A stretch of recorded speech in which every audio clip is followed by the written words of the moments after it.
안녕하세요. 이원재입니다. 8월 14일 수요일 오전 11시 정각 이원재 끝내주는 경제 라이브 시작하겠습니다. 우리는 포비아의 시대를 살고 있습니다. 포비아, 공포증이란 뜻이죠. 개인적으로는 고소공포증 같은 거 있어요. 근데 좀 사회적으로 보면 제노포비아, 이렇게 인종간 공포증 이런 것도 있는데, 공포증이라고 하면 어떤 상황이나 활동, 어떤 대상에 대해서 좀 지나친 공포심을 느끼는 거죠. 그래서 피하고 싶다, 회피하고 좀 혐오하고 미워하려는 그런 감정을 뜻하는 건데요. 제노포비아만 해도요, 지금 어제도 우리 미국 대선 다뤘었는데요. 이승원 평론가하고 다뤘죠. 근데 사실 인종 간 혐오가 핵심이죠. 정치의 중심이 됐어요. 유럽에서도 미국에서도 일단 두 후보가 또 피부 색깔부터 다르잖아요. 이런 문제 커지고 있죠. 근데 이렇게 큰 문제도 있지만 작은 것도 있어요. 예를 들면 콜포비아. 이건 뭐죠? 전화통화 두려워하는 거예요. 최근에 연예인 중에서 아이유라든지 김재종 이런 분들이 전화 그냥 목소리로 전화하는 거 조금 두려워요, 이런 얘기 해가지고 굉장히 이렇게 많이 알려진 개념인데, 이게 세계적으로 젊은 세대가 다 그렇다고 합니다. 젊은 세대들한테는 이성에 대해서 관계 포비아가 있다고도 해요. 사회 포비아라고도 하는데, 이거는 20대 남녀 사이의 정치인식하고 사회인식이 너무나 달라져서 서로 대화하면서 같이 잘 지내기가 어렵고, 그러다 보니까 연애하기도 어렵고, 그러다 보니까 혼인하기도 어렵고, 이렇게 된다는 얘기입니다. 최근에는 테크포비아도 있죠. 그래서 AI 공포증도 있었어요. 그리고 아주 최근에는 지금 전기차 포비아, 우리나라에 지금 확산되고 있잖아요. 이런 공포증들이 합리적인 경우도 당연히 있습니다. 그렇지만 많은 경우에 아주 작은 정보를 왜곡되거나 과장된 형태로 받아들여서 선동되어서 확산되기도 하는 게 이 공포증입니다. 그래서 예를 들면 어떤 사람이나 어떤 기술을 악마로 만드는 경우도 있어요. 그래서 이익을 얻는 분들도 있습니다. 어떻게 되냐? 예를 들면 정치적 반대자를 악마로 만들어서 많은 사람들이 그를 미워하게 만듭니다. 어떤 특정한 기술을 악마로 만들어서 경쟁사가 무너지게 만듭니다. 이런데 악용될 수도 있는 거죠. 이게 너무 커지면 기술 발전을 가로막거나 아니면 사회 발전을 막아서거나 이럴 수도 있겠죠. 그래서 이 포비아를 이겨내려면 어떻게 해야 되냐? 잘 알아야 됩니다. 뭘 알아야 되냐? 내가 갖고 있는 공포증이 정말 객관적인 것인지, 스스로로 돌아볼 수 있는 메타인지를 가지고 나를 돌아보고 나를 잘 알아야 됩니다. 그러려면 어떻게 해야 돼요? 내 의견이 아닌 다른 의견 들어봐야 되고요. 내가 알고 있는 것이 아닌 내가 모르는 것들 알아가야 됩니다. 그래서 오늘도 두 가지 이야기를 준비했습니다. 홍희경 서울신문 기자 모셔서요, 우리가 얘기했던 그 남성과 여성 간 포비아, 이 문제 좀 다뤄볼 겁니다. 화성에서 온 팀장, 금성에서 온 팀원 이 얘기한다는데, 직장 내 남녀 간에 어떤 문제가 생기고 이거 어떻게 풀어가야 되는지 이야기하는 거고요. 전기차 포비아, 이거 테크포비아 일종인데, 최영석 한라대 겸임교수, 차지연 대표도 맡고 계신데요. 이번 뒷코너에 11시 35분부터 나오셔서 전기차 포비아 진짜 근거가 있느냐 차근차근 짚어보도록 하겠습니다. 그럼 먼저 이원재 끝내주는 경제에서 홍희경 서울신문 기자 모시도록 하겠습니다. 안녕하세요. 안녕하세요. 어서 오세요. 화성에서 온 팀장, 금성에서 온 팀원, 이렇게 이 내용을 다루겠다고 처음에 말씀을 주셔서 무슨 얘기인가 했어요. 무슨 이야기인가요? 지구인들이 다니는 직장인데 여기 왜 이렇게 외계 공간 같을까라는 말씀을 드리려고 했는데요. 오늘 아침 지금 방금 말씀하시는 거 들어보니까는 직장에서의 빌런 포비아라고 하면 될 것 같아요. 빌런 포비아. 제가 수많은 유형의 빌런들이 있다라고 이렇게 많이 얘기를 하잖아요. 그런데 신기한 거는 직장에서만 빌런인 사람들도 의외로 되게 많다는 겁니다. 그러니까 정말 사실 우리가 이 어려운 세상에 직장을 다니고 거기서 단체 생활을 하는 게 그렇게 쉬운 일은 아니잖아요. 다들 맞춰가면서 하는데, 그 중에서 왜 어떤 상황과 어떤 처지에서는 빌런이 되는지, 그리고 왜 그 빌런은 자기가 빌런인지 모르고, 더 심각한 거는 그 빌런이 이렇게 표적으로 삼아서 좀 저희가 바깥에서 볼 때는 피해자라고 보는 경우에도 그 피해자가 한동안은 자기가 피해를 입고 있는지조차를 모르잖아요. 그래서 직장이란 공간은 참 이상하다. 거기서 빌런이 빌런임을 자각하지 못하고, 또 빌런이 아닌 사람이 갑자기 그 상황에서 빌런이 되고 참 희한한 공간이다라는 생각을 해서요. 저희가 이제 저희 서울신문이 이제 관련 기획을 하면서 직장인 1,471명의 대상으로 인식 조사를 한번 해봤어요. 도대체 어떻게 다르고 나와 남을 어떻게 인식하고 있기 때문에 직장이 이렇게 가끔씩 정말 전 사회에서 일어나지 않는 일들이 직장에서 일어나는가, 어떻게 막 몇 년씩을 어떤 사람을 괴롭히는 일이 일어나는 공간이 되기도 하고, 말도 안 되는 요구를 행하는 그런 공간이 되기도 하고, 왜 사회에서는 이미 다 상식 이하라고 생각했던 일들이 직장이란 공간에서는 이루어지는가, 이제 그걸 알아보기 위한 인식 조사였는데요. 말씀하셨다시피 이대남 이대녀 혐오 이런 거 막 나왔었잖아요, 예전에. 그럼 저는 사실은 그렇게 근거가 없다고 생각을 했었거든요. 네. 그런데 직장에서의 처지를 보니까는 그 부분이 조금 명확해져 보이는 것도 있고, 그리고 어떻게 보면 저희가 좀 사회적으로 신종 괴롭힘이다, 뭐 약간 꼰대짓이다라고 했던 게 잘 보면은 그분들이 어떤 처지와 상황과 맥락이 있는구나라는 부분도 이번 인식조사에서 좀 드러난 부분이 있었습니다. 아, 굉장히 궁금한데요. 일단 이대남 이대녀 이거하고 관련해서 어떤 결과가 나왔는지가 제일 궁금해요. 그러니까 저희가 이 조사를 두 가지로 했는데요. 하나는 판례나 아니면은 결정례를 통해서 직장 내 괴롭힘으로 어느 정도 인정되는 부분들을 문항을 놓고 이것은 괴롭힘입니까? 아닙니까? 이렇게 물어보는 게 네. 있었고, 또 저희가 해서는 안 되는 그 직장 매너들을 중심으로 이거를 저는 이런 행동을 당해도 받아들일 수 있습니다. 아, 이건 못 받아들입니다. 이렇게 감수성 조사 두 개를 했어요. 근데 결론적으로 말씀을 드리자면은요, 20대 여성이 훨씬 더 괴롭힘에 대해서 감수성도 높고, 이것은 괴롭힘이다라고 인식하는 비율도 높았습니다. 아, 그래요? 예, 예를 들면은요, 저희가 직장 내에서 반말을 하는 이 호칭의 문제가 사실은 괴롭힘과 조금 연결이 돼 있습니다. 그래서 비하하는 호칭을 한다든지 하면 당연히 안 되겠죠. 그렇지만 또 직장에서는 사실 반말도 많이 쓰고 하잖아요. 네, 맞아요. 네, 그래서 수평적 조직을 만들겠다고 하면서 이제 그거를 다 모두에게 높임말을 쓰는 그런 문화를 만드는데, 또 그게 그렇게 수평적 문화로 연결되느냐, 이런 회의론이 계속 나타나는 것도 직장에서 매일 보고 친해지면은, 그리고 또 사수로서 가르치면 반말을 하는 게 오히려 친근감을 나타내는 거 아니야라는 반론도 꽤 높은 면이 있어요. 그래서 이게 보면은 연령대별로요, 반말을 듣는 쪽이 이게 쭉 떨어지거든요. 아, 그래요? 근데 희한하게 여기에서 20대 남성은 50% 이상이 반말 들어도 됩니다라는 조사가 나옵니다. 50% 이상. 예, 여성 같은 경우는 사실은 다른 연령대 그 추이 그대로 내려가는 것과 네네네. 마찬가지로 한 70% 정도가 안 됩니다. 반말하면 안 됩니다라는 그게 나와요. 그래서 그런 부분도 있었고, 또 일이 미숙한 직원을 가르치면서 지적하는 것은 직장 내 괴롭힘이다라는, 이게 이제 맞는지 아닌지를 한번 여쭤봤어요. 네네네. 그랬더니 20대 남성은 12.8%만 그것은 직장 내 괴롭힘이 맞습니다라고 해서 대부분이 직장 내 괴롭힘이 아니라고 했는데, 20대 여성은 지금 나오는 것처럼 그 20%대 후반대로 그것은 직장 내 괴롭힘이다, 이렇게 나온 거예요. 지금 나온 그래프는 전체 여성 남성이고, 전체 그래서 아, 예, 72%의 그렇군요. 여성이 네. 아니라고. 그러니까 뭐 가르치면서 지적하는 거는 네네. 뭐 정당한 거다, 예, 이렇게. 그리고 얘기했다는 실제로 거죠. 이 질문의 답은 정당한 게 맞습니다. 그래서 문제가 되는 거는요, 일이 실제 이게 미숙한, 법적으로 문제가 맞습니다. 될 수가 없다. 될 수가 없어요.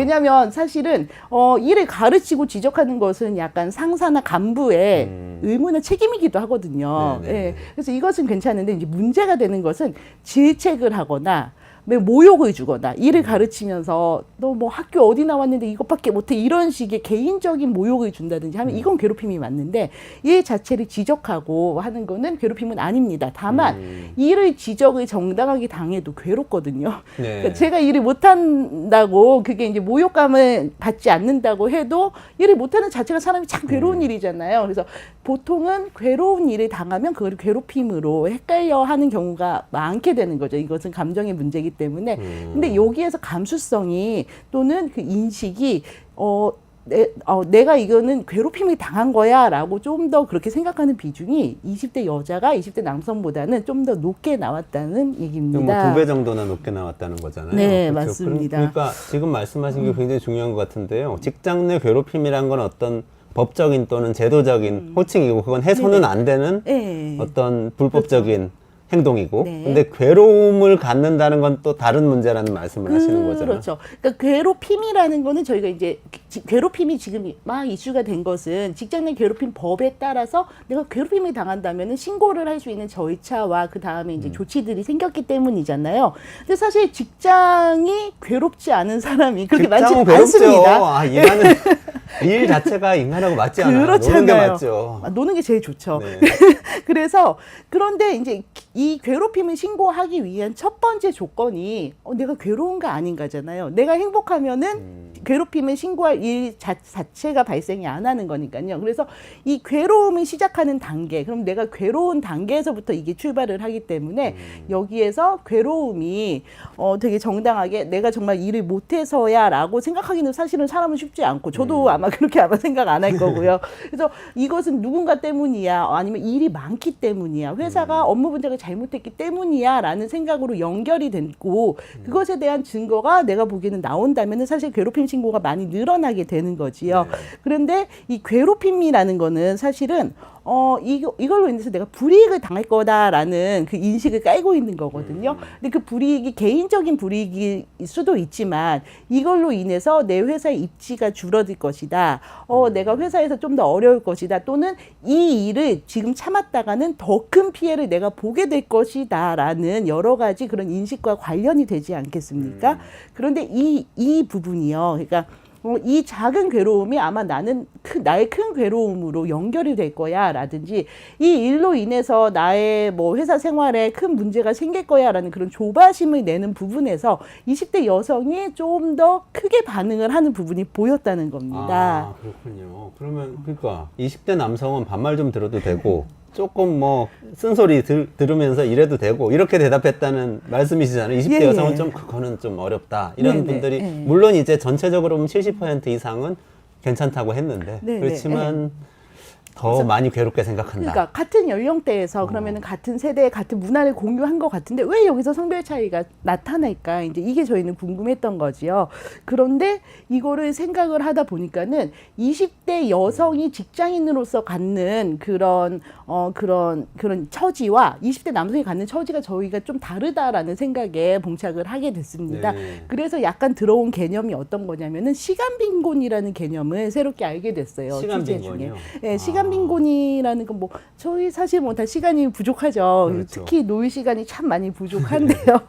그런데 여러 뭐 통계청에서 생활시간 조사나 이런 거를 하면은요, 여성이 남성보다 시간이 부족해요. 근데 보통은 저희가 그렇게 생각을 하잖아요. 그 돌봄이라든지 뭐 육아, 가사일 이런 거를 한국에서는 여자들이 많이 하기 때문에 시간이 부족하다라고 하는데 네, 네. 그렇다면은 1인 가구에 미혼 여성과 미혼 남성. 그러네요. 이게 20대는 20대겠죠? 그럴 가능성이 높잖아요. 20대에서는 그러면은 뭐 가사일이나 이런 게 큰 차이가 없을 거라고 보통 예상을 했는데 실제 조사에서는 심지어 20대에서도 여성들이 가사일을 한다든지 어떤 그런 부가적인 일을 하는 시간이 더 많았어요. 그래서 그러니까 여성이 기본적으로 직장일 말고도 좀 돌봐야 될 일들이 되게 많은 겁니다. 그래서 이게 가장 두드러지게 드러나는 계층은 어디였었냐면은 30대 여성이었어요. 30대 여성이요? 예. 저희 인식 조사의 특성이 어떤 추세가 나타났냐면은 직장 내 괴롭힘에 대한 감수성이요. 연령이 낮아질수록 더 커집니다. 그러니까 보통은 20대 여성이 30대 여성보다 이게 더 괴롭힘이야 라는 인식을 더 많이 하게 됩니다. 그런데 몇 가지 조사에서는 30대가 더 괴롭힘을 더 많이, 이거는 괴롭힘이야 라고 좀 더 민감하게 반응하는 문항이 있었는데요. 여성의 경우에. 여성도 그렇고 사실은 남성도 이 부분 좀 그렇습니다. 네. 근데 여성의 경우가 여기서 좀 크게 30대 여성 같은 경우는요. 예를 들면 퇴근 뒤에 카톡이나 전화 업무 지시 받는 그 부분 있잖아요. 그 그래프도 있죠. 네. 그것도 보여주시면 좋겠어요. 그래서 네. 그 그래프를 아마 보시면은 이렇게 보시면은 쭉 추세가 아무래도 연령이 쭉 낮아질수록 싫다. 왜냐면은 연령이 낮아질수록 직장에서 지시하는 전화를 받을 위치에 있을 가능성이 높으니까요. 네, 아랫사람이니까. 아무래도 괴로운 거는 당하는 게 싫으니까요. 예, 그렇게 되는데. 근데 30대가 튀네요. 네, 확실히. 30대가 튑니다. 이거는 30대 여성 같은 경우가 이게 튀는 이유는 저 때가 결혼, 출산, 육아 이거를 막 본격적으로 하고 육아 같은 경우에도 아주 미취학 아동을 볼 경우에는 정말로 물리적인 시간이 그만큼이 들어가줘야 되기 때문에 실제로 퇴근을 한 다음에 다시 집으로 출근을 한다라는 말이 딱 들어맞는 게 30대잖아요. 그래서 저 연령대가 그렇게 됩니다. 그리고 결혼 안 하신 분들도 요즘 부모님하고 같이 사시는 직장인들이 많으신데 20대, 30대의 경우에 그분들도 남성분들은 집안일 좀 덜 하시는 것 같고 여성분들은 집안일을 또 분담해가지고 어머님하고 이렇게 그렇죠. 하시는 것 같아요. 네, 맞습니다. 그래서 저희가 근데 사실은 20대 얘기를 하다가 잠깐 30대 얘기를 카톡 업무를 본 거잖아요. 네네네. 근데 여기에서 왜 30대 이 여성이 이거를 말씀을 먼저 드렸는지를 조금 설명을 드리자면요. 이렇게 되는 거예요. 여성이든 남성이든 요즘에는 20대 이제 중반 후반에 입사를 합니다. 그리고 30대 중반 후반쯤에 결혼을 하잖아요.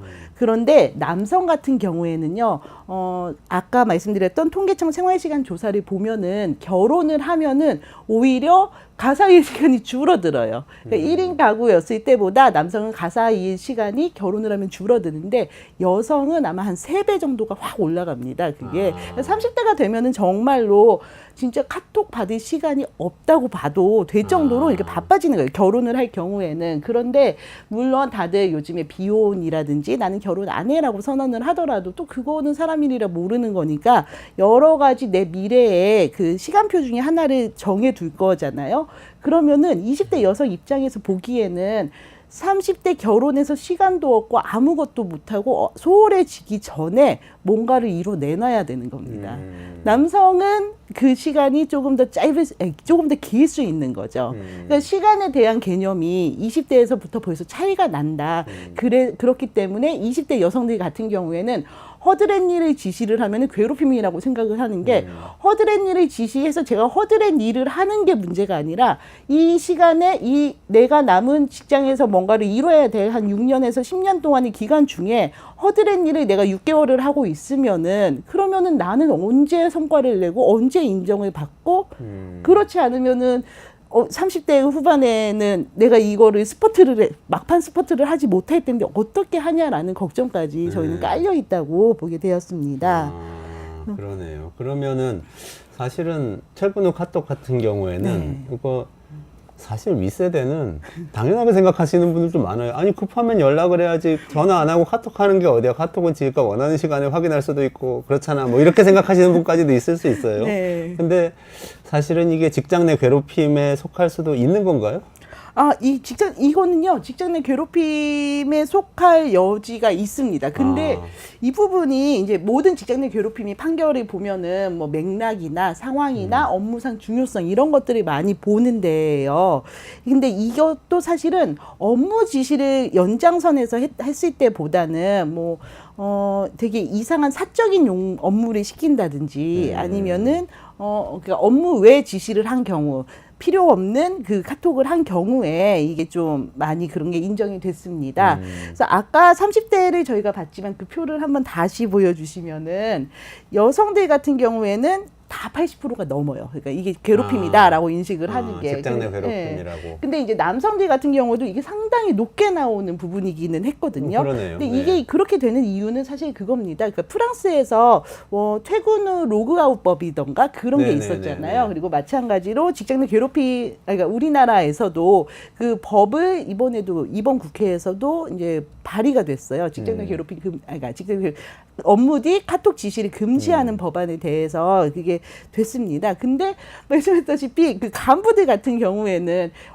아니 그렇다고 그 업무가 되게 시급한 업무가 있었을 때 전화를 그럼 우리가 못 하게 되냐 이제 그런 고민들을 항상 얘기를 하기 때문에 그래서 업무 뒤에 카톡 금지법을 시행을 하더라도 그걸로 처벌을 한다든지 이런 병행 규정을 두는 거를 되게 좀 반대하는 목소리도 높아요. 그래서 그렇습니다.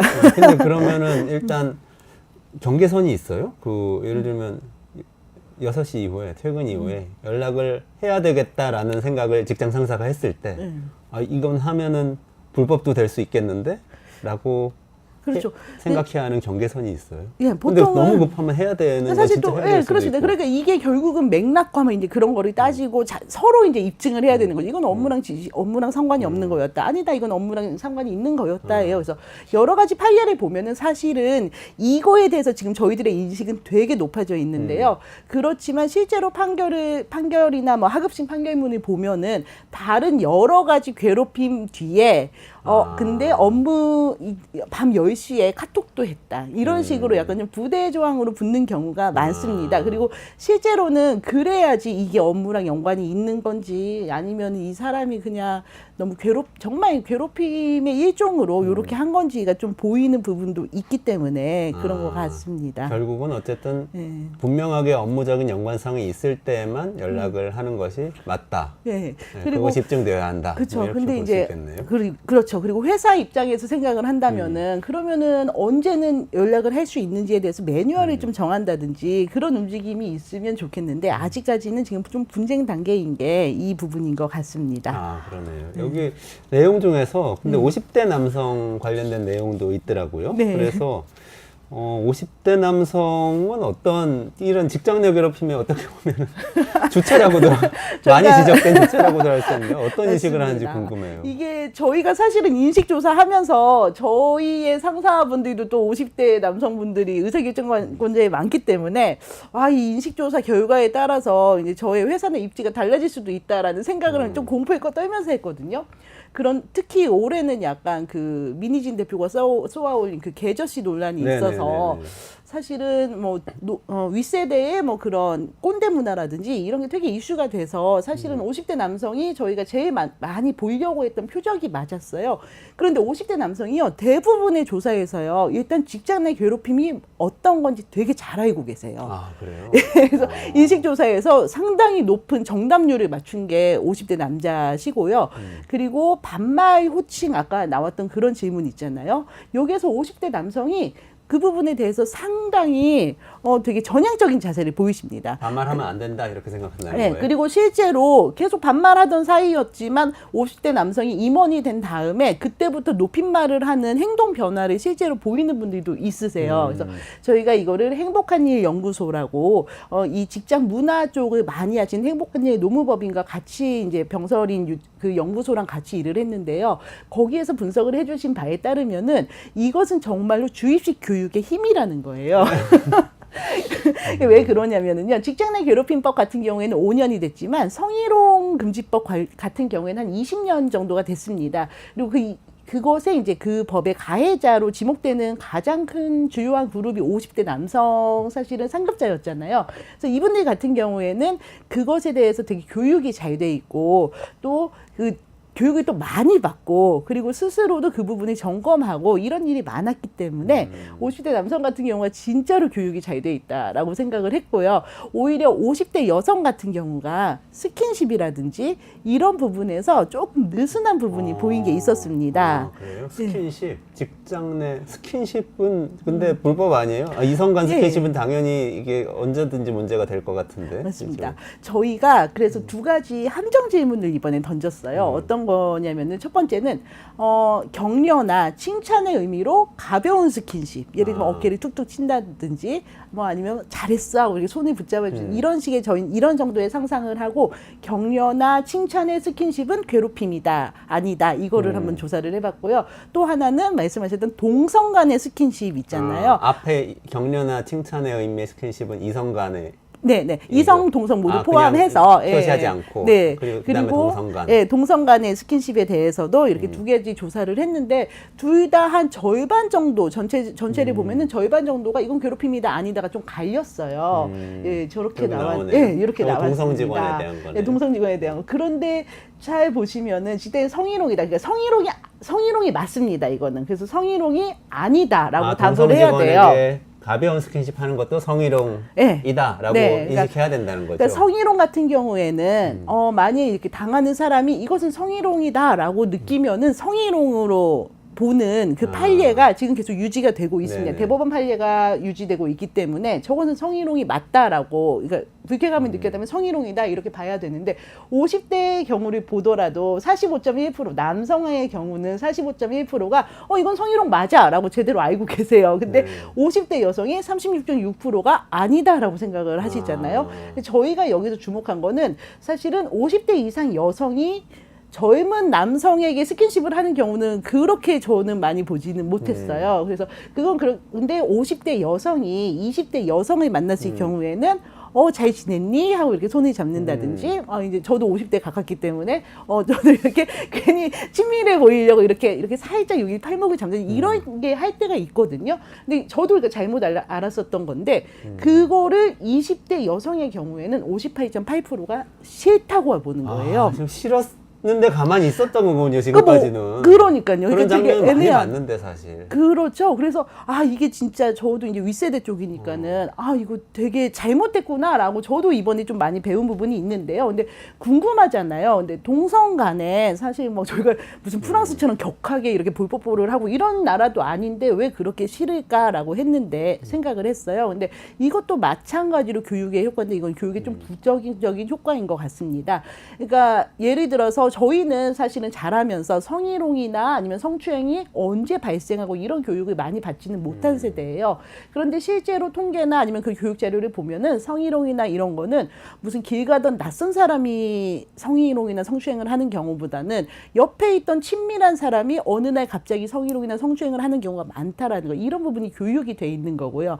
그리고 모든 접촉이 어떤 접촉은 그냥 괜찮을 수도 있지만 불편함을 느끼는 접촉이 언제 어느 순간에 일어날 수 있는 부분이잖아요. 그러니까 그 부분에 대해서 20대 여성들이 훨씬 감수성이 높은 겁니다. 그리고 실제로 뭐 그런 사례들에 대한 교육을 받았기 때문에 이 작은 일이 나중에 범죄화 될 수도 있다. 또는 이게 나에게 되게 큰 불편함이나 나에게 큰 트라우마를 줄 수도 있다라는 경계감이 훨씬 큰 겁니다. 그 예를 들면 그런 장면들이 쉽게 떠오르는데 어떤 20대 여성 직원이 나가서 영업을 잘 해가지고 어떤 성과를 딱 내고 들어왔어요. 아니면 뭐 편집국에서 특종을 딱 하고 들어왔어요. 그러면 50대 여성 간부가 부장이나 뭐 국장 같은 사람이 너무 잘했어 하면서 안아주거나 네. 손을 잡고 막 격려를 해주거나 이런 장면은 뭔가 자연스러운 같이 느껴지는데 그러면 안 되는 거죠. 그러니까 근데 이제 그걸 가지고 막 신고를 할까 그렇게는 생각은 하지는 않지만, 그렇지만 서로 그렇지만 어떤 저희가 기분이 확 좋다가도 찬물을 끼얹는 것처럼 이게 되게 불쾌할 수가 있는 경우들이 있잖아요. 근데 사실은 그게 젊은 세대일수록 지금 좀 더 민감하게 느낄 수 있다라는 부분. 그래서 아니 나는 칭찬을 하고 축하를 하고 내가 원래 평소에 이렇게 막 격하게 반응하는 사람이 아닌데 더 오버해서 이렇게 내가 막 안아주기까지 했는데 왜 쟤는 저런 반응을 보여라고 할 게 아니라 그 동안에 되게 많은 사건과 사고에 노출이 된 부분이 있었고, 그래서 그 부분에 대해서 되게 약간 금기라고 생각하는 게 지금 세대 간 차이가 매우 크기 때문에 그럴 경우에는 사실은 모든 문제에서는 아닌 부분도 있지만, 그러니까 업무에 지장을 주지 않는 범위에서는 민감하게 생각하는 사람을 배려하는 게 저는 더 맞다고 생각합니다. 그리고 저희 기획 취지도 사실은 그래서 이거를 알아봤고요. 조심하는 게 좋겠다. 네. 조심해야 될 것 같습니다. 아까 50대 남성 얘기는 어쨌든 간에 이분들이 주입식 교육을 통해서 잘 교육이 돼서 인식이 굉장히 높아졌다까지 말씀하셨는데, 그럼 이분들이 갖고 있는 어떤 두려움이나 좀 불안이나 이런 건 없어요? 사실은 이게 사회적으로 딱 지목이 돼 있잖아요. 네, 가해자가 될 수 있는 사람들. 독특한 부분에서 저희도 이 문항이라고 해서 생각을 하고 예상치 못했던 문항인데요. 평판입니다. 그래서 저희가 비슷한 조사 두 가지를 했어요. 그러니까 사내에서 요즘에 이제 괴롭힘이 은밀하게 이루어지고 있다라는 전제 하에서 두 가지 문항을 개발을 했는데요. 하나는 직장 내 따돌림이 생기는 거는 불가피한 일이다.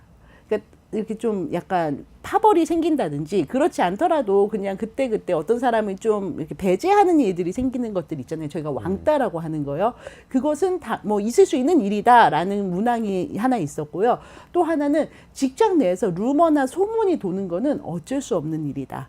그러니까 뒷담 화나 이런 것들, 뭐 복도통신이라고 하죠. 이런 게 도는 건 어쩔 수 없는 일이에요. 두 가지 문항을 말씀을 드렸는데 여기서 유독 모든 게 다 50대 남성들이 괜찮아 이런 부분이었는데 유독 요 소문에 있어서는 그건 절대 안 돼. 그거는 괴롭힘이야 라는 식의 생각이 여성보다 더 강하게 나타났어요. 그래서 되게 독특하다고 생각을 했었습니다. 사내 개인 소문을 퍼뜨리고 이런 거는 안 된다 네. 이렇게 생각하고 있다는 거죠. 네, 그래서 이 부분은 저희가 좀 신기해가지고 50대 남성 여성을 정말로 인터뷰를 쭉 해봤어요. 그런데 약간 그분들 인터뷰에서도 조금 더 심층적으로 들어가서 전문가들 인터뷰까지 해서 나온 얘기는요. 일단 첫 번째 전제는 그거였습니다. 남자들끼리는 서로 잘 따돌리지 않는다. 따돌림 문화 자체가 남성이 적어서 그거는 여성이 더 높게 나온 게 이해가 되는 부분이 하나가 있었고요. 또 하나는요. 생각보다 그 50대 남성까지 쭉 이렇게 같이 승진을 하다가 거기서 임원 진급을 앞두고 거기에서 이렇게 선별하는 경우들이 되게 많아, 이게 선별하는 자리에 가게 됐는데 생각보다 한마디의 문장의 평가로 아웃되는 경우들이 생기는 거예요. 아, 뭐 어떤 거죠, 예를 들면? 그러니까 그게 저희도 이제 사례 조사를 하다가 조금 신기했는데 예를 들면은 게으르다. 무능하다. 아니, 근데 이걸 얘기를 하려면 보통은 어떤 근거가 있어야 되잖아요. 근데 그동안의 삶이 근거다. 뭐 이런 식인 거예요. 그러니까 밑도 끝도 없이. 근데 인사 자료에 되게 그렇게 쓰여 있는 거예요? 그렇지는 않죠. 그러니까 그럼 사람들 약간 인터뷰해가지고 알아보는 건가요? 그렇죠. 주변에 평판 조회를 한다든지 이런 거를 할 때 뭐 이직을 하거나 할 때 평판 조회를 할 때 그게 생각보다 되게 저희는 직관이라고 표현을 하는데 어떻게 보면 그냥 감정적이거나 아니면은 그냥 어떤 근거 없는 소문 이런 거가 올라가는 거죠. 그래서 저희가 지금 판례나 이런 거에서는 되게 밑도 끝도 없이 불륜을 저지른 적이 있다. 이런 식의 되게 그러니까 그래가지고 이제 이분이 난 불륜을 저지른 적이 없는데 다 입증해가지고 괴롭힘 인정 판결을 받고 뭐 이런 경우도 있고 했는데 그러니까 그런 그때 소문을 퍼뜨린 것이 괴롭힘이다라는 인정을 네네. 받기도 했다는 거죠. 그러니까 어차피 저희가 임원 승진이라든지 이런 목적 달성의 기간이 되게 짧은 상태에서는 약간 이게 허위인지 아닌지에 상관이 없이 약간 그런 식의 소문으로도 사람이 되게 피해를 보는 조직 내 경우들이 인간관계라는 게 있어서 경쟁이 있다 보니까 그런 거 아니겠어요? 경쟁 상대방이 있으니까 또 경쟁 상대방과 친한 사람들이 있고 그 사람들은 그렇죠. 경쟁자를 네. 나쁘게 생각하거나 나쁘게 이야기를 그렇죠. 하고 네. 싶어지고 어쩐지 그렇죠. 뭐 그래서 저희가 생각했던 게 군대에서 투서 문화가 저런 후진 문화가 왜 계속 이어지지라는 생각을 했을 때 군대가 특히 또 남성 간에 똑같이 올라가다가 마지막에 이렇게 깔때기처럼 경쟁하는 그런 구조잖아요. 네네네. 거기서 투서 문화가 정말로 되게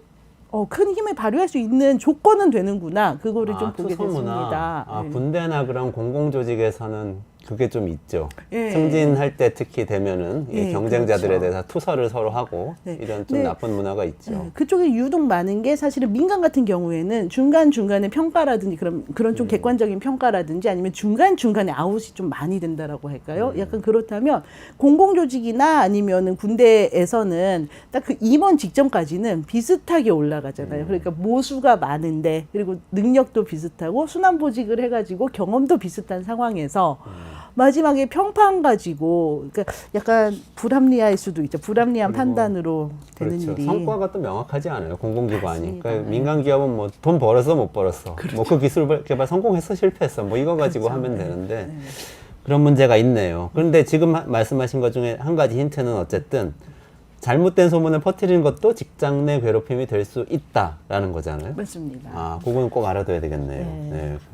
이게 지금 여러 가지 이야기 해주셨는데 세대별로 흥미롭네요. 그러니까 20대 여성, 20대 남성 사이에 이 태도의 차이는 둘이 갖고 있는 직장 내 처지에서 차이가 난다. 네. 요거 하나 하고 30대 여성이 돌봄 부담, 시간 부담이 제일 크다. 그것 네. 때문에 시간을 빼앗는 것은 직장 내 괴롭힘이라고 가장 많이 인식하고 예민하게 반응한다. 네. 50대 여성은 이 동료 여직원들 이렇게 부하 여직원들 네. 그 스킨십 하는 거 굉장히 조심하셔야 되겠다. 네, 맞습니다. 50대 남성은 경쟁자가 있다고 해서 이상한 소문이 이렇게 남한테 얘기하고 이런 것도 다 직장 내 괴롭힘으로 처벌받을 수 있겠다. 네. 뭐 이런 정도 얘기네요. 너무 깔끔한 정리를 저보다 깔끔한 정리 감사합니다. 제도적인 대안이 있을까요? 아니면 회사 내에서 뭐 할 수 있는 일이 있어요? 이걸 줄이기 제도적인 대안을요, 저는 지금 이거 되게 마련해야 된다라고 봅니다. 왜냐면은요, 지금 사실 이건 어떻게 보면 좀 당연할 수도 있어요. 그러니까 괴롭힘이 그 사전 단계가 괴로움이라면은, 그러면은 내가 당하는 처지, 나의 뭐 계층적인 위치, 이런 거에 따라서 지금 다 다르게 그거를 인식하고 있는 거잖아요. 그런데 우리가 지금 갖고 있는 법이 조금 조금 모호한 면이 있습니다. 그렇기 때문에 괴롭힘 신고 건수가 계속 늘고 있어요. 그 괴롭힘 신고 건수가 는다고 그게 괴롭힘으로 인정되지는 잘 않아요. 근데 정확한 그 정보는 정확한 기준은 없이 신고가 늘어나는 추세인데요. 이렇게 되면은 나중에는 어떻게 되냐면은요. 이거를 관리하는 사용자 입장에서는 괴롭힘 신고 자체가 되게 쓸모없는 잡음처럼 업무를 방해하는 잡음처럼 느껴질 여지가 큽니다. 그럼 그렇게 되면은 회사에 따라서 그 회사별로 이렇게 계층마다 이런 불만이 많은 계층 집단들이 생길 거잖아요. 그럼 거기를 밀어내는 직장 내 괴롭힘 판에 펜스룰이 생길 수 있다고도 저는 생각을 해요. 그렇기 때문에 어느 정도의 기준을 제대로 명확하게 마련하지 않으면은 이게 신고를 많이 해서 내 권리를 찾는 것 같지만 그 집단 자체가 우리나라 직장 문화 속에서 배제되는 또는 소외되는 아니면 채용이나 입사 뭐 이렇게 진급하는 데에서 차별을 당하는 그 차별로 이어질 수 있는 딱 그 중간 지점이 지금 왔다고 저는 보거든요. 네네네. 그렇기 때문에 이거는 좀 제도 개발을 해야 된다고 봅니다. 조직에서는 또 제도 만드는 분들은 기준을 명확하게 마련해 주는 것이 굉장히 중요하겠다. 네. 뭐 그렇게 오늘 결론을 좀 내리면 될 것 네. 같네요. 오늘 빌런 포비아부터 시작해가지고 직장 내 빌런이 되는 것이 어떤 것인가를 시작해서 지금 이 직장 내 괴롭힘의 정의에 대해서 많이 알아봤고 여러분들 어떻게 행동해야 되는지 몇 가지 얻으셨죠? 네, 여기까지 정리를 하고요. 조금만 기다리시면 전기차 화재 진짜로 전기차가 문제가 있어서 났는지 최영석 차진 대표 한라대 경윤 교수님하고 같이 살펴보도록 하겠습니다. 홍 기자님 고맙습니다. 감사합니다.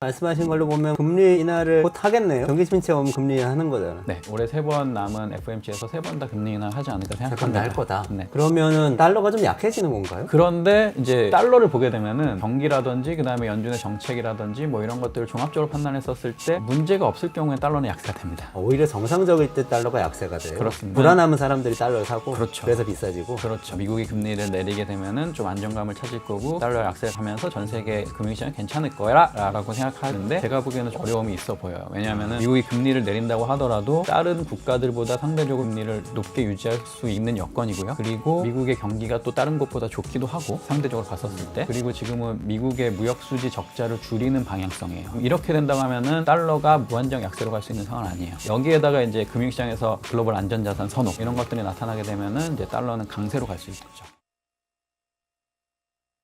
네, 전기차 포비아가 일어나고 있는데요. 이 전기차 아파트 지하 주차장 화재 사건, 이거 전기차 문제 때문에 생긴 거 아니냐고 하면서 제도적 개선도 막 나오고 전기차 주차장에서 내보내야 된다는 얘기까지 나오고 이러고 있는데 이게 진짜 그런 건지 전문가를 모셔서 이원재 끝내주는 경제에서 끝까지 한번 파헤쳐 보도록 하겠습니다. 최영석 차진 대표님, 원조 한라대 미래모빌리티공학과 교수님 모시겠습니다. 어서 오세요. 네, 안녕하세요. 네, 안녕하세요. 정세입니다.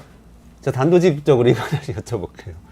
그러니까 전기차가 화재에 있어서 휘발유차보다 더 위험한 겁니까? 제가 10년째 타고 있습니다. 아, 그러세요? 아, 그때. 위험하면 안 타겠죠. 아, 네. 당연히 그러시겠죠. 혹시 그 소문이 사실입니까? 서울에서 전기차 처음으로 사신 분이라고 제가 우리 작가님이 그렇게 말씀해 주시네요. 네, 맞아요. 뭐 한국에서는 2012년부터인가 이제 제주도에 먼저 보급이 됐고 이제 내륙 쪽으로 온 게 서울 먼저 시작을 했었는데요. 제가 2014년 12월에 네, 원래 보급 사업이 15년부터인데 이제 주문을 했더니 차를 빨리 갖다 주더라고요. 아. 안 팔릴까 봐. 네. 그래서 1호차를 받게 됐습니다. 아, 그러시군요. 근데 지금 전기차 공포증이 사회적으로 좀 확산되고 있는 것 같은데요. 그 아파트 지하주차장 화재 사건이 촉발도 하긴 했지만 그 전부터 조금씩 뭐 여러 가지 얘기들이 있었던 게 확 폭발한 거 아닌가 하는 생각이 드는데 지금 말씀하신 걸로는 교수님 본인도 타고 계시니까 안전하다고 말씀하신 건데 모든 자동차는 위험하고요. 네. 이게 이제 안쪽에 에너지가 들어있는 물질이 실려 있지 않습니까? 뭐 기름이라든지 배터리라든지 그리고 그런 에너지가 들어있는 건 항상 위험해요. 그리고 자동차 같은 경우에도 내연기관이 한 100년이 좀 넘, 120년 정도 됐는데 1920년대만 하더라도 자동차 화재는 굉장히 큰 이슈였습니다. 그래서 포드 같은 경우에는 차를 이제 대량으로 출시할 때 이 기름에 불 붙는 걸 끄기 위한 특수화학 용제 자동차 소방 이런 걸 같이 했었어요. 그러니까 지금 우리가 전기차 때문에 불을 어떻게 꺼야 되냐로 고민했듯이 100년 전에는 내연기관 차가 나왔을 때도 비슷한 일이 있었습니다. 네. 그리고 지금 그렇군요. 화재율만 보더라도 전기차나 내연기관 차나 별 다를 바가 없고 실제 수치로는 내연기관이 조금 더 높아요. 화재율이라는 네. 거는 어떻게 계산합니까? 차량 대수별로 이제 화재가 발생한 이제 음. 횟수들을 전부 곱하면 되는데 제가 정확한 수치는 기억이 안 나는데 적어놨었는데 만 대당 뭐 몇 대 네, 정도인데 전기차나 내연기관 차나 큰 차이가 없고 전기차가 오히려 조금 더 작았고요. 조금 작다. 네, 근데- 전체 차량 대비 근데 불이 난 이제 케이스. 근데 전기차가 작다고 저는 안심은 못하는 게 전기차는 다 차량이 10년 미만이거든요. 새 차에 네, 새 차에 가깝기 때문에 그래서 네. 제가 봤을 때는 거의 뭐 비슷해지지 않을까. 아. 왜냐면 이게 다르면 좀 이상한 거예요. 왜 네. 그렇죠? 에너지가 있는 건 똑같이 불이 나니까요. 다 같이 불 나는 게 비슷한 거죠. 아니 근데 최근에 아파트 지하 주차장 인천 네. 청라지구죠. 거기서 이 불이 났던 거는 전기차 배터리 문제 때문에 난 거 아니에요? 지금 이렇게 많이들 생각하시는데 그런 건 아닙니다. 불을 정확히 말해서 낸 거는 자동차고요. 네. 근데 그 불로 인해서 화재가 커진 거는 소방 시설이 작동 안 한 거가 더 크죠. 이게 사실은 만약에 이게 외국에서 타이틀을 단다면요, 전기차 화재로 인한 소방 시설 미작동으로 피해가 커졌다. 소방 시설이라는 게 스프링클러. 네. 스프링클러가 작동 안 했기 때문에 화재가 커지는 것이지 네. 전기차 자체가 불을 멀리 이렇게 확산시키는 역할을 하는 것은 아니다. 그런 역할을 하면 걔를 폭탄으로 쓰죠. 네, 무기로 쓸 수 있겠죠. 근데 그건 아니기 때문에요. 일단 이제 팩트는 정확히 정리를 해야 되는데 네. 전기차가 청라 사건 같은 경우에는요, 한 3일 정도 세워놓은 상태에서 이게 이제 불이 났단 말이죠. 그리고 네. 불난 CCTV를 보면 하얀색 이제 연기와 함께 폭발을 했어요.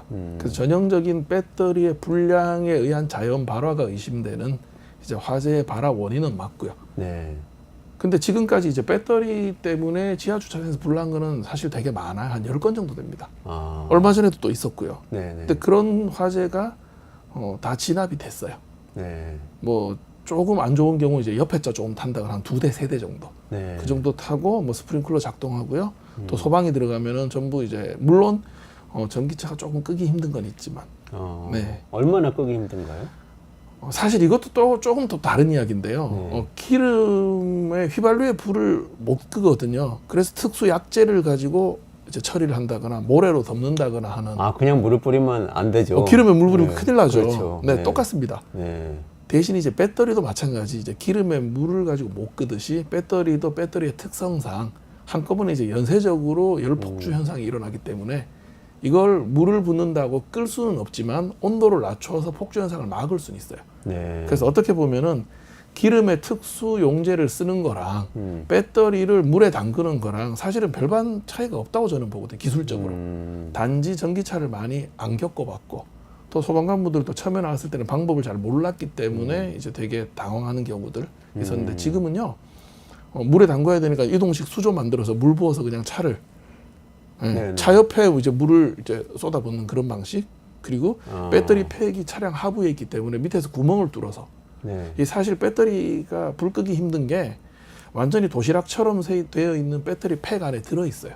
그러니까 여기 안에서 불이 나니까 물이 안 들어가지 않습니까? 네. 그래서 끄기가 힘든 거거든요. 네. 그래서 구멍 뚫어서 이제 물을 집어 넣으면은 온도를 낮추고 네. 온도를 낮추게 되면은 얘가 열폭주 현상이 줄어들기 때문에 물론 이게 완전히 에너지가 다 빠질 때까지는 시간이 한 8시간까지 걸릴 수도 있어요. 네. 네. 이제 그런 이제 장단점 내지는 이제 뭐 특이점이 있기 때문에 그걸 잘 몰라서 많은 사람들이 배터리 전기차는 약간 위험 폭발물이 아니냐라는 생각을 하고 계시죠. 정리를 해보자면 배터리 불량 때문에 뭐 화재가 나는 케이스들은 종종 있고 네. 그건 뭐 어떤 이유에서든 있고 네. 근데 불이 났을 때에 그게 뭐 확산시키는 효과가 있거나 특별히 그런 것은 없고 네. 이렇게 말씀 주신 네, 거고 맞습니다. 근데 불을 진압하는 과정에서는 휘발유 차가 어려운 것처럼 이것도 어려운데 그 이유는 도시락 안에 배터리가 들어있기 때문에 네, 맞습니다. 정확합니다. 네. 네. 그러면은 이게 불 끄는데 그래도 시간이 더 오래 걸리는 건 맞는 거 아닙니까? 전기차가 다른 차량에 이제 비해서. 불을 끈다는 게 완전히 진압하는 데까지 시간은 더 걸릴 수 있습니다.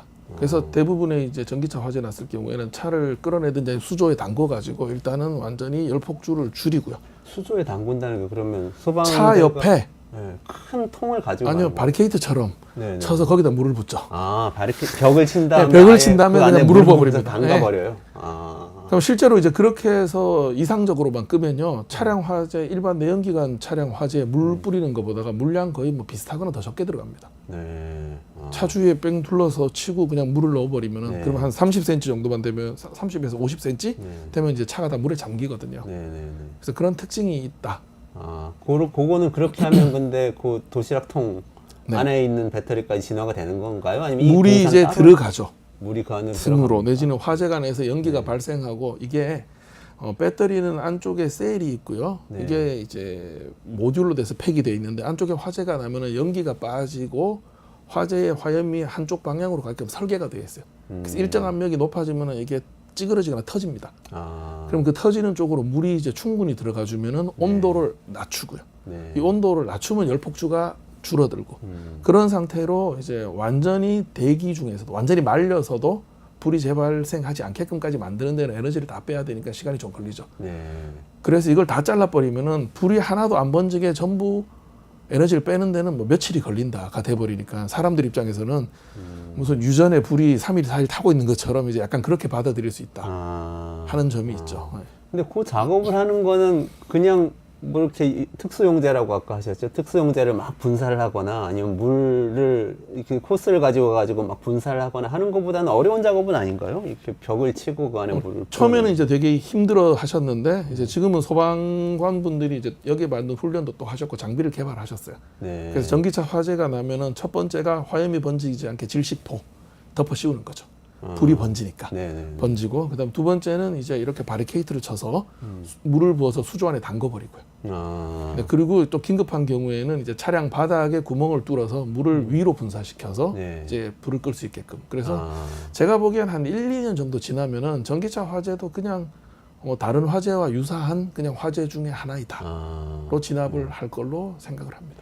요 구멍은 어떻게 뚫습니까? 차 아, 아래로 물의 수압에 의해서 드릴이 돌면서 이제 이렇게 올라가는 아, 거죠. 드릴 밑으로 집어넣는 네. 건가요? 쓱? 네, 수압에 의한 드릴을 가지고 이제 밑에 부분에 구멍을 뚫게끔 그렇게 만들었습니다. 그거는 아예 화재 진압용 장비가 있나 보죠? 그렇게 네, 이게 말하면. 사실 전기차라는 새로운 차가 화재가 나니까 방법을 찾아야 되잖아요. 네. 그래서 이런 것만 또 연구하시는 화재 진압 장비 연구하시는 회사들도 있으시고요. 아, 네. 또 소방관 분들은 사실 그게 직업이시기 때문에 네. 열심히 또 끄는 방법을 찾으시고 네. 또 자동차 회사도 끄기 편한 것까지 지금 만들고 있는 그런 상황이죠. 아, 하기야 우리나라는 아직 보급률이 낮지만 미국이나 유럽이나 뭐 전기차가 보급률이 높기 때문에 당연히 그쪽에서도 그런 기술 개발했겠네요.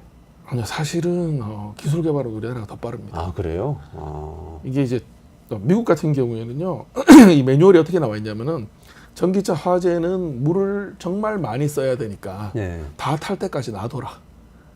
아, 그래요? 그리고 옆에 불이 번지지 않게 네. 물을 이제 분무시켜서 다른 데로 화재 번지지 않게 만들어라는 게 이제 약간 소방에 아, 사실 땅이 넓으니까요. 소극적으로 하는 거예요. 네, 그리고 지하 주차장이 많이 없으니까. 아, 그러니까 하기는- 현실적인 거죠. 그들에 맞는. 아, 근데 우리는 도심이 좁고 또 위험하게 생각하는 경우가 많으니까 어떻게든 빨리 다 진압을 해야 된다. 그런데 미국은 자기 차고 안에 뚝뚝 떨어져서 차 한 대씩 가지고 있으니까 불이 나도 자기 집 타는 것만 막으면 되는 거네요. 네, 그러니까 집에 불로 안 붙게 만들어라. 그냥 네. 그 정도죠. 네. 그러니까 우리나라는 훨씬 더 적극적인 기술을 개발해서 진압을 할 수 있다. 네. 지금 이렇게 말씀을 주셨어요. 네. 근데 지금 하여튼 여러 이 국민들이 네. 일종의 공포심을 겪고 있으신 것 같아요. 그래서 아파트 주차장에는 전기차 못 들어오게 해야 된다 이런 뭐 극단적인 주장도 나오고 그러는데 좀 과장된 공포라고 보시나요? 그럼?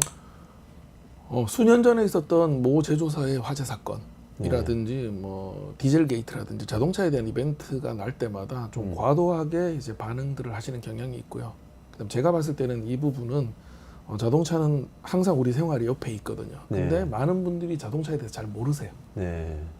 이게 어떤 영향이 있는지 아니면 공부를 뭐 사실 별로 하실 필요도 없었고 네. 차 사면은 매뉴얼도 안 들여다 보시거든요. 그러다 보니까 몰라서 위험하고 공포스러운 거죠.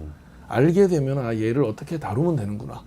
이런 거는 안 하면 좋겠고 이런 거는 하면 좋겠구나를 아시면 되는데 네. 이제 그런 모름 때문에 오는 공포가 아닌가라고 생각을 합니다. 최근에 칼럼 쓰신 거 봤는데 그 급발진 사건 시청 앞 네. 여기 요 바로 앞인데 여기 그날 저희도 깜짝 놀랐는데 그거하고 비교를 하면서 쓰셨더라고요. 사실 제가 학교에서 원래 하고 있는 일은 차량 사고 분석이나 이제 좀 문제가 됐던 EDR에 대한 거를 보급해서 교통사고 조사하는 업무들을 국내에서 이제 보급하고 그다음에 해외의 그런 이제 세션에서 들어가서 같이 활동들을 하고 있어요. 결국은 운전자 과실로 나왔지 않습니까? 네네네, 그렇지. 마찬가지예요. 제가 봤을 때 전기차도 특히 지금 전기차 충전 중에 과충전된다고 좀 잘못 알려져 있는 것들은 이제 현상을 정확하게 파악하지 않고 그냥 워딩만 생각을 하니까 그냥 그런가 보다, 위험한 것 같아. 그러니까 너무 많이 충전해서 배터리가 폭발해서 불이 나는 걸로 지금 많이들 인식을 하고 계신데요. 네. 그건 오해입니까? 자동차 제조사가 그렇게 만들까요? 반대로 제가 질문을 드리면 수만 명의 엔지니어들이 뭔가를 만들고 있고 이걸 타고 다니고 있고 그다음 저도 타고 있어요. 그럼 과연 그렇게 만든 걸 제가 타고 있을지 제가 반문을 말씀을 드리고요. 실제로 자동차에는 시스템에서 배터리를 관리하는 시스템이 있습니다. 이 BMS가. 그리고 차는 충전을 할 때 우리 기름을 넣는 거는 차가 가만히 있고 이제 기름을 부어주지 않습니까? 그래서 차가 하는 일이 없어요. 사람이 넣고 끊어야 되잖아요. 그래서 넘칠 수는 있어요. 근데 전기차 충전은 모두 차가 제어합니다. 충전기는 전기를 넣어주는 장치고요. 차가, 우리 컴퓨터도 사람이 켜야지 작동을 하지 전기가 들어있다고 컴퓨터가 켜지는 건 아니지 않습니까? 이것처럼 전기차 충전은 BMS가 관리를 해서 충전기가 연결이 돼 있다 그러더라도 자기가 보고 배터리 100%네 하면은 그만 차단을 합니다. 근데 지금 이 과충전이라는 이야기가 나온 거는 이제 초기에 전기 킥보드나 뭐 이제 그 이륜차 같은 거, 오늘 어젠가 또 경주에서도 무슨 그 놀이기구용 이제 전기 소형 뭐 오토바이 같은 거 이런 게 지금 화제가 난 게 있거든요. 네. 이런 저가의 장비들은 BMS가 없거나 있어도 아주 허술하게 돼 있어요. 그래서 실제 그런 그 이제 이동식 장치들은 화재가 발생한 경우들도 많아요. 왜 집에서 킥보드 충전하다가 폭발했다 나오지 않습니까? 네. 걔들은 99% 아니 100% 과충전이에요. 아, 자체가 달라요. 네. 그래서 자동차는 과충전이 난다는 것 자체가 거의 불가능하다. 아, 정상적인 상태에서는. 그리고 안전 규정상 자동차가 과충전이 되면 이건 100% 리콜 사항입니다. 그러면 지금 뭐 100% 충전해야 된다, 90% 충전해야 된다 이런 논의가 있는데 그럼 원래부터 100% 충전은 안 되도록 되어서 나오는 그런 개념이라고 보면 되나요? 일단 배터리부터 먼저 잠깐 말씀을 드리면요. 이제 배터리는 이런 물통하고 똑같고요. 네. 우리 물통에 물을 많이 담으면 넘치지 않습니까? 네. 이 넘치는 게 화재예요. 네. 그리고 자동차에는 이제 이런 배터리가 이걸 셀이라고 할 수 있는데 이 셀이 12개가 모여서 모듈이 됩니다. 네. 그리고 이 모듈이 32개가 들어서 그러면 384개의 물통이 들어 있습니다. 네. 아이오닉 5 같은 경우에. 그러면은 하나가 넘치면은 화재예요. 네. 이게 연쇄적으로. 네. 네. 그럼 12개가 한꺼번에 번지면은 이 모듈에서 좀 막고 그다음 모듈로 번지고 하는 이런 식으로 이제 확대가 되는데 네. 이 물통 보시다시피 제조사에서 팔 때는 안전유를 둡니다. 그래서 여기서부터 여기까지만 써.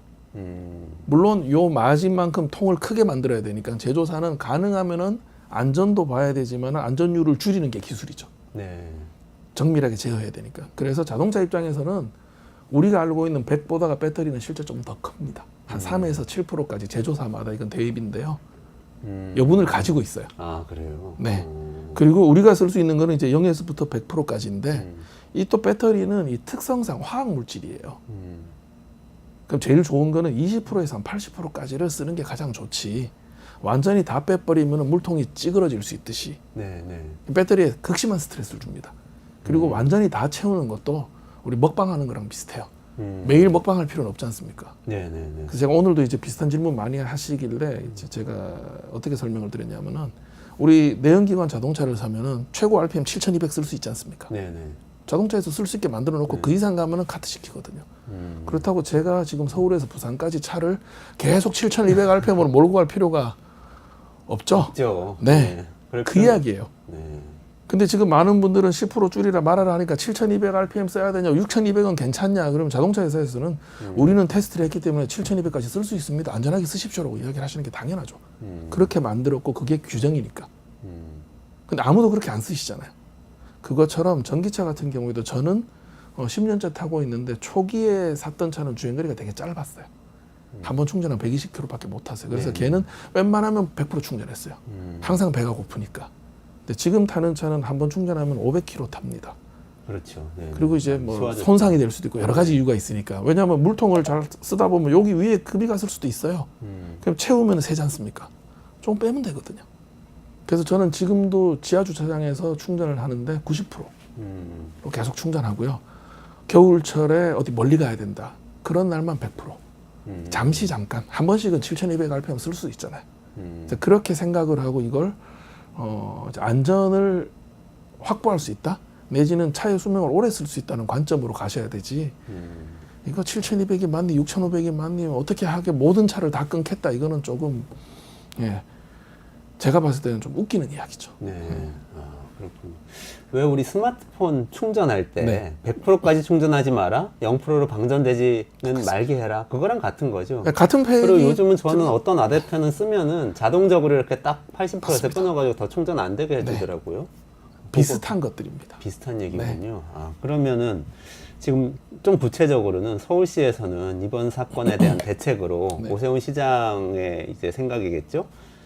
아파트 지하 주차장에 90%까지만 충전되게 하는 제한을 하라는 권고를 한다는 기사가 나왔어요. 네, 그거는 틀린 정책입니까?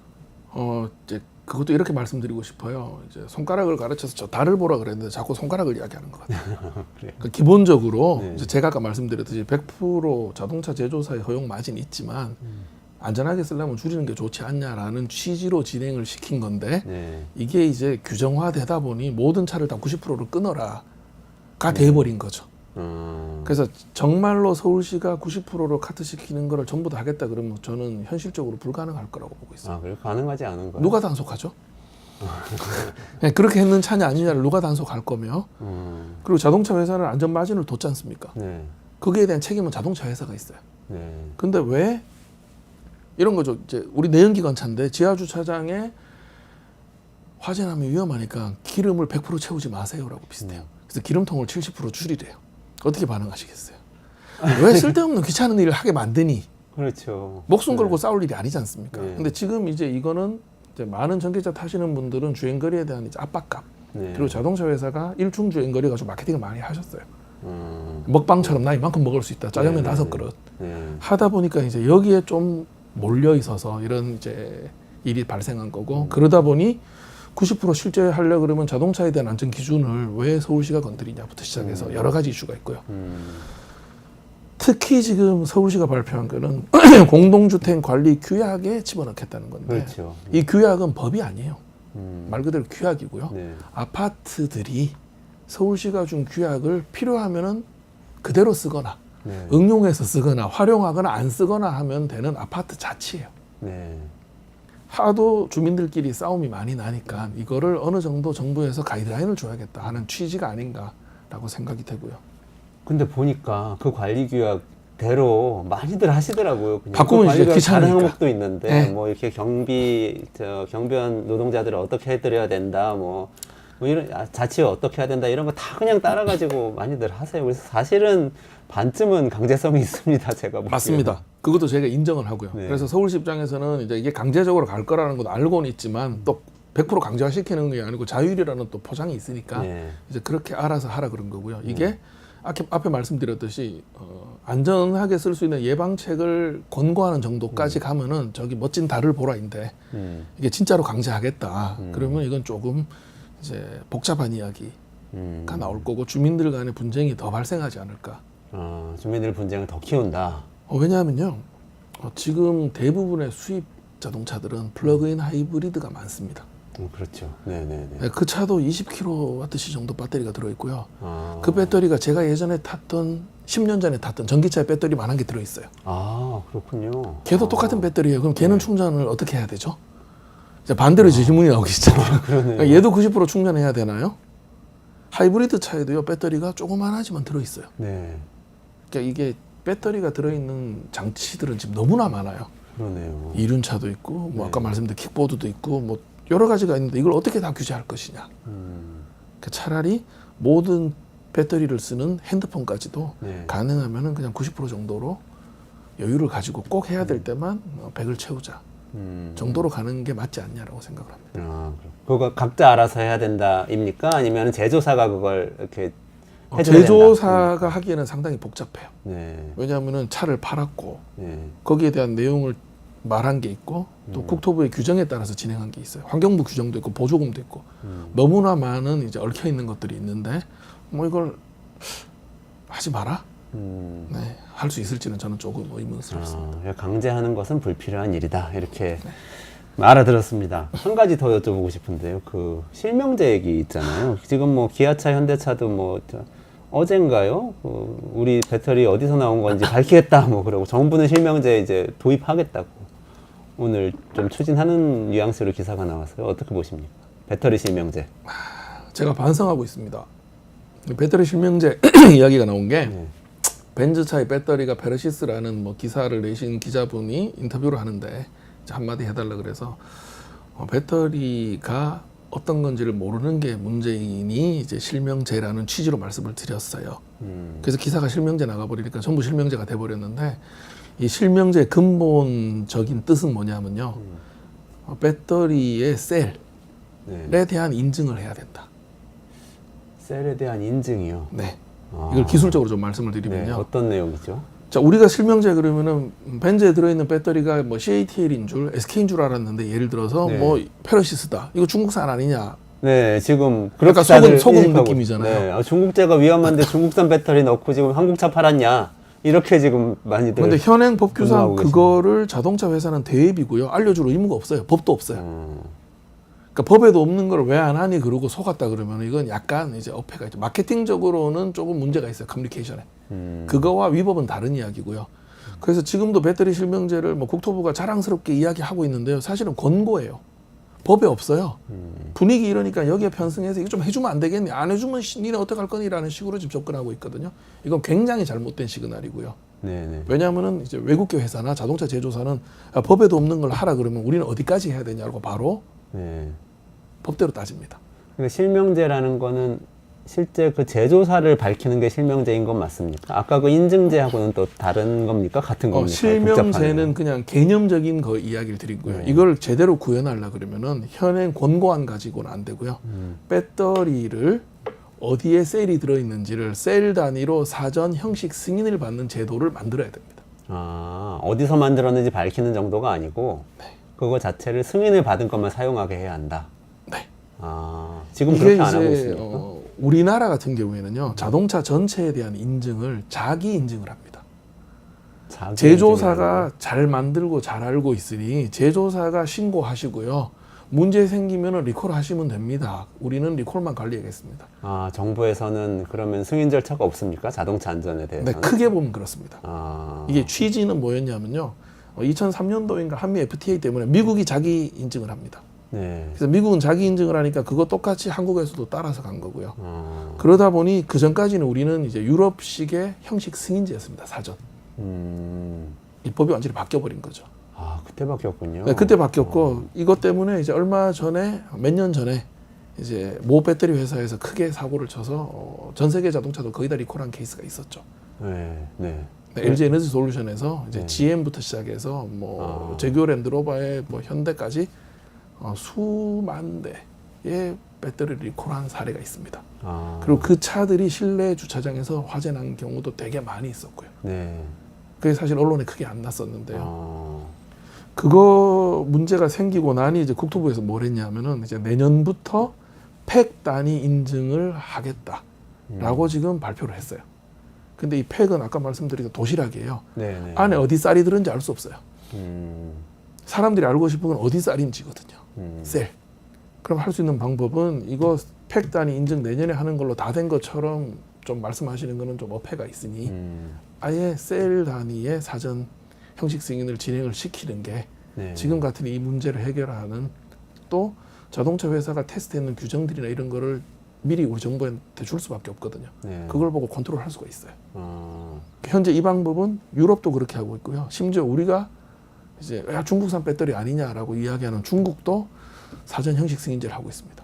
아, 그래요? 그러면 형식 승인이라는 게 정부가 이 배터리가 안전한지 뭐 제대로 작동하는지 이거를 승인을 해줘야만 팔 수 있다 이런 의미입니까? 네, 맞습니다. 아, 그래요?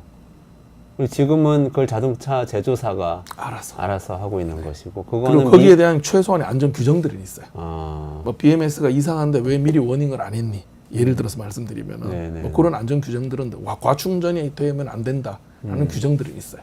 규정들은 자동차 제조사가 지켜야 되는 규정. 그렇죠. 자동차 니는 이거만 지키면 돼. 대신 그거 다 들고 와서 우리한테 먼저 받을 필요 없어. 아, 그 일종의 규제에서 뭐 네거티브 방식 비슷한 것 같은데요. 그 미국만 그렇게 하고 그러면 유럽 국가들은 사실은 다 사전 승인, 중국하고 사전 승인을 받고 있다. 정확히 말하면 미국이 이제 그렇게 간 이유는요. 미국은 소송 천국이지 않습니까? 네. 정부가 잘못 인증해주면 정부한테 소송을 합니다. 아, 그리고 미국은 제조사 같은 경우에도 문제가 생기면 집단 소송이라든지 여러 가지 이제 시민들끼리 알아서 할 수 있는 방법들이 있지 않습니까? 네, 그런 틀 내에서 법이 그렇게 구성이 돼 있어요. 네, 네. 근데 우리나라는 뭐 그런 환경이 아니지 않습니까? 그런 상태에서 자기 인증이 과연 이제 이 전기차에까지 맞느냐? 특히 배터리에 대해서는. 그래서 저는 배터리에 대해서는 조금 규정을 다르게 만들어야 된다고 생각을 하고 있고요. 네, 만약에 국토부가 할 수 없으면은 이제 배터리 셀에 관련된 인증을 뭐 산업부가 한다든지, 네. 아니면 환경부가 보조금을 주는 항목에 넣어서 안 하면 보조금을 완전히 안 줘버린다든지 하는 식의 대책을 공격적으로 세워야 된다고 생각합니다. 처음에 말씀하실 때 이번에 화재 난 것도 그동안 나왔던 것과 비슷하게 배터리 자체의 불량에서 시작이 됐을 가능성이 높다고 말씀을 하셨는데 네. 그러면 사전 승인을 한다면 이런 불량을 사전에 막을 수 있는 것인가요? 아무래도 제조사가 뭘 했는지를 감시할 수 있고요.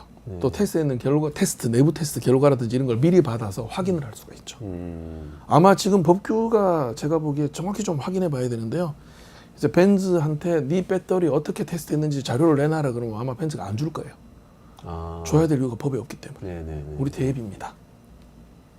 아, 그럼 소비자들은 그 내용을 알 수는 없이 그냥 제조사가 받아들였으니까 우리도 받아들이는 거야라고 생각해야 되는 맞습니다. 상황인 거네요. 사실 이번 배터리 실명제라는 것도 워낙 중국산 배터리 페르시스라는 게 벤츠에 들어있는 걸 사람들이 몰라서 깜짝 놀랐으니까 이슈가 됐고, 이러니까 빨리 하자 그래서 법에도 없는 거를 권고해서 자꾸 지금 이제 제조사를 법에 없는 거를 푸싱하고 있는 상황이고요. 이건 합리적인 방법은 아니에요. 어쨌든 배터리 셀 단위의 정부 차원에서의 승인 제도가 도입돼야 된다. 중국산 배터리가 더 위험하다는 거는 맞는 얘기입니까? 중국이 위험한 거는요. 중국에서 발생하는 일들이 언론에 통제가 되기 때문에 잘 알 수 없다. 이게 무슨 일이 있었는지 알 수 없다는 취지로 생각을 해야 되는 거고요. 무슨 배터리를 쓰든지 일단 문제가 생기는 거는 자동차 회사가 책임집니다. 1차적으로.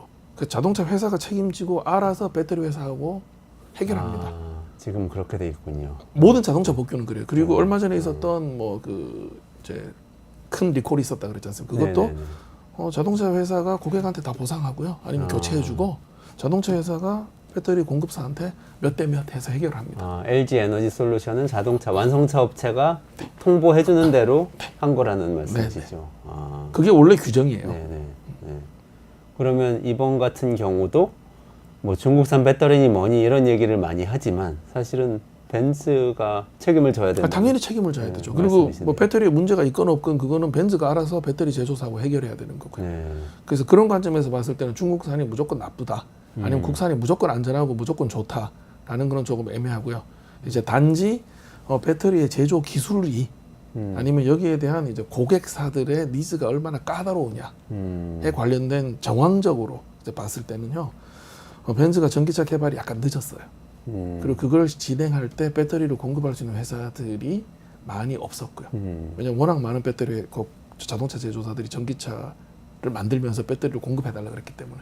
그래서 아마 벤츠는 무조건 싼 거를 쓰려 그랬는 것도 있을 수 있지만 실제로는 벤츠만에 맞는 배터리를 개발하겠다고 좀 만만한 회사한테 돈 투자해서 우리 거 좀 잘 만들어 봐야지라고 생각을 했는데 그게 이제 여의치 않았다 하는 거고요. 그리고 지금 이제 화재 발생한 차도 이게 불량이냐 결함이냐는 하늘과 땅 차이예요.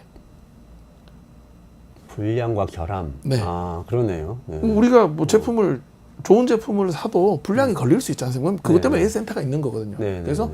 불량에 의한 원인인지 아니면 아예 처음에 이 제품들이 기준을 못 맞추는 게 나온 건지는 이제 봐야 되고요. 결함이면 당연히 결함에 따라서 리콜 및 뭐 손해배상 등등의 조치를 해야 되고 네. 불량이면은 사실 조금 따지기가 좀 어려워요. 네. 왜냐하면 그 차 하나에 뭐 무슨 일이 있었는지 네. 라고 이야기할 수가 있는 거고. 아, 그래요? 제일 좋은 거는 타다만 증거가 있으면은 네. 딱 열어서 이거 불량이니까 AS 해주세요. 그러면 해주죠.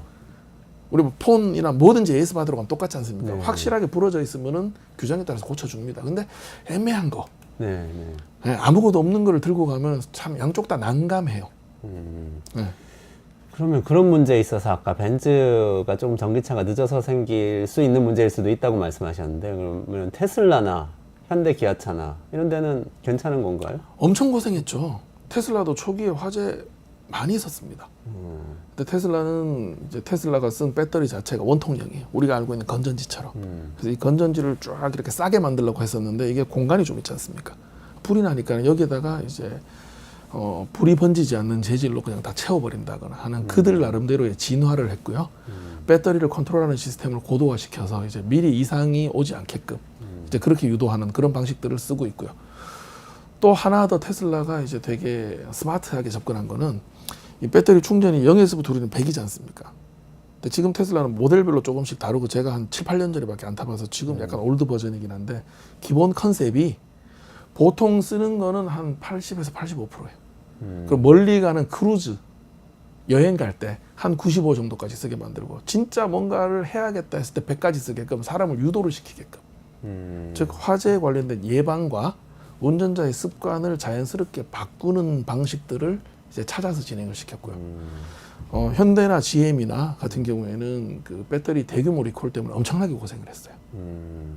그러면서 이 BMS가 배터리의 불량을 잘 찾아낼 수 있는 그런 기술들 개발로 엄청난 또 이 발전을 시켰고요.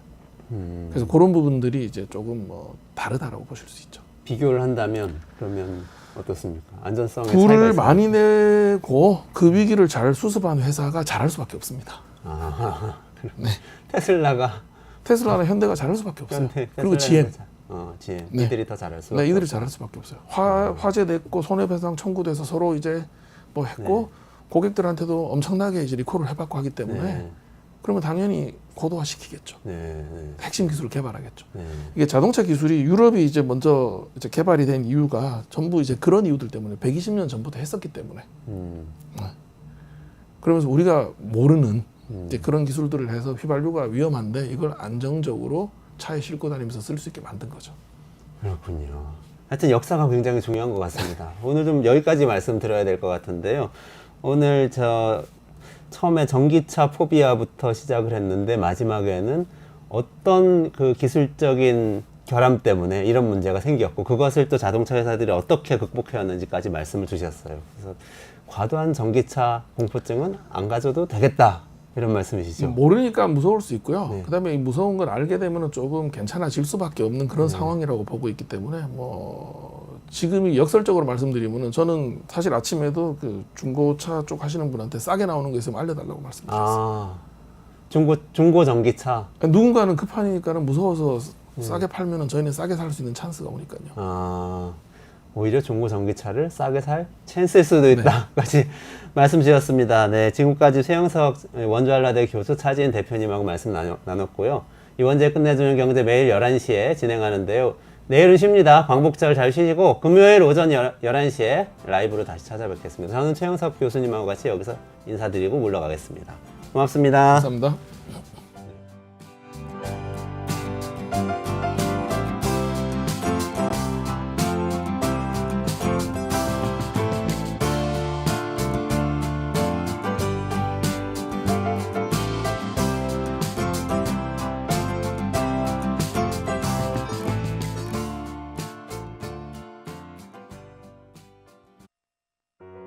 우리 아이 재단에서 뜻을 함께할 정기 후원자분들을 기다립니다. 우리 아이 재단은 한반도 어린이를 위한 재단입니다. 배고픈 어린이들에게 영양 가득한 국수를 보내고 영유아 자폐 조기 검사 지원, 베이비박스의 이유식 정기 배달, 중증장애 미취학 아동들을 지원하고 있습니다. 따뜻한 손길을 이어주는 분들께 우리 아이 팔찌와 감사 선물을 드립니다. 지속적인 지원을 통해 더 많은 어린이들에게 도움을 줄 수 있도록 정기 후원자가 되어주세요. 후원 문의 02-2128-3344, 2128-3344